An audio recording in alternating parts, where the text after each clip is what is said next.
Hello and welcome back to Autotrader. Now in this video, I'm going to tell you what I believe are the top 5 underrated cheap cars for less than £5,000. Let's not waste any time, might as well just get started right now.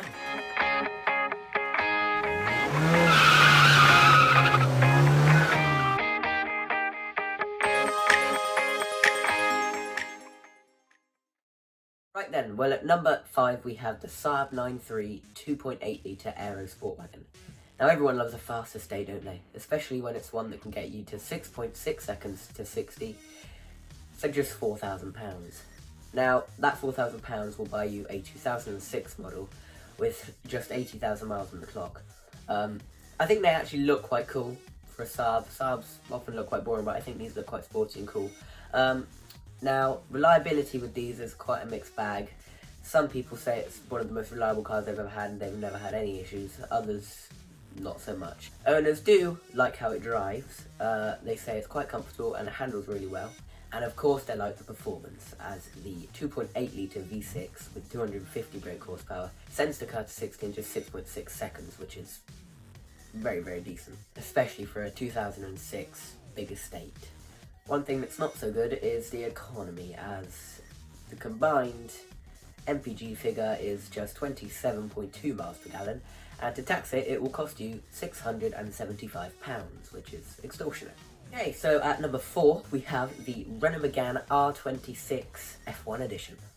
Now, owners say that this is a very fun car to drive, like most of Renault Sports are, but as this is the F1 Edition, it has lots of special upgrades over the regular, but also it's really, really safe for its time. It's got lots of extra features, especially for a 2007 car, the one I was looking at, and that just costed £4,500, which is really, really good for a car like that. And it has 114,000 miles on the clock, so it's not extremely high. Now the 2 litre engine on this, petrol engine, produces 230 miles an hour, 6.5 seconds to 60, so yeah, like the Volvo, like the Saab, very, very fast and very, very fun. Now the Renault is pretty reliable, however they do have quite a few electrical faults, just like all Renaults and all French cars in general really. Economy, for such a light car with a 2 litre engine, I kind of expected a little bit better, because the claimed combined MPG figure is only 33 miles per gallon, and it costs £365 for tax, so that's actually really, really high for such a light car. Number 3, we have the Mazda 6 MPS. Now this car has a 4-wheel drive system that means the car handles really, really well, really good round corners. Owners say it has tons of grip and they love the way it drives. The owners also say that this is an incredibly reliable car that has hardly any issues, so that's another good thing about the Mazda. Another good thing about the Mazda is that it has 256 brake horsepower and the car goes to 60 in just 6.5 seconds again. So very, very fast, and going around those corners, you just keep going at whatever speed you can, because it just corners very well apparently. Owners love absolutely everything about this car, other than its economy. Again, 27 miles per gallon and £675 tax, so very, very expensive to run. However, I think it's probably worth it for all the fun and grip and power. Now your £4,000 for the MPS will buy you a 2006 model with 104,000 miles. At number 2, we have a car I've mentioned a few times on this channel because I just think it's so amazing. That is the Audi A3 Sport 3.2 V6. Now this uses the same 3.2 V6 from the Volkswagen Golf R32. The model I was looking at of the Audi was a 2003 model with 136,000 miles. Now this costed £5,000, well, £4,995.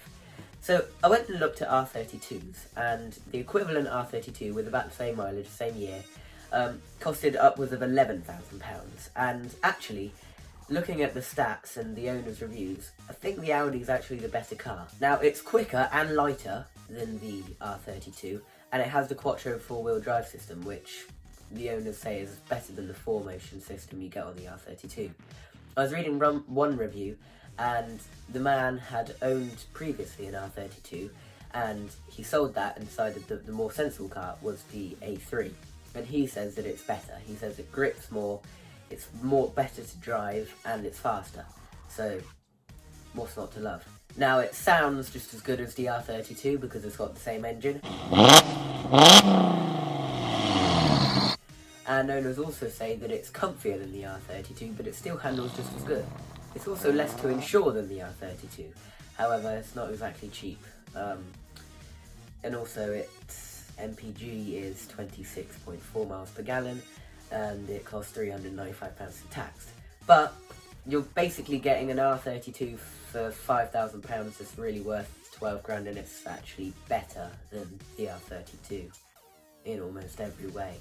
So yeah, I highly recommend getting an Audi A3 Sport 3.2 V6. I don't like the name, why couldn't they give it some catchy name like R32? If you're looking for an R32, I think you should very much consider one of these instead, because they're cheaper and actually I think they're better. However, that is not number one, because at number one there's a car that I think is actually quite shocking that it's this cheap, and it is a Volvo S60 from 2008 with about 130,000 miles on the clock, and it costs £4,000. For your £4 grand, you're getting a car that goes to 60 in just 6.2 seconds. It has 260 brake horsepower. It's comfortable, it's fast, and it handles really well. So you get the three main things that you want when driving a car. You get one of the most safe cars for its time, and you also get a very, very reliable car for just £4,000. It's an absolute bargain, I think. You could probably fit every single thing you've got in your house in the back of the Volvo. So yeah, it's very practical as well. But it also has the famous straight 5 engine. It's a 2.4 litre and it sounds very, very good.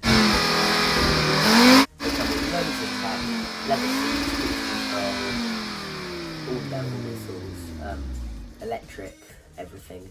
And they don't have that much faults. So really, it's a no-brainer car if that's the sort of thing you want, as long as you don't care about economy, because again, 30 miles per gallon, £395 tax. So actually, it's the closest rival on this list was probably the MPS, and it's actually quite a bit cheaper to run than the MPS.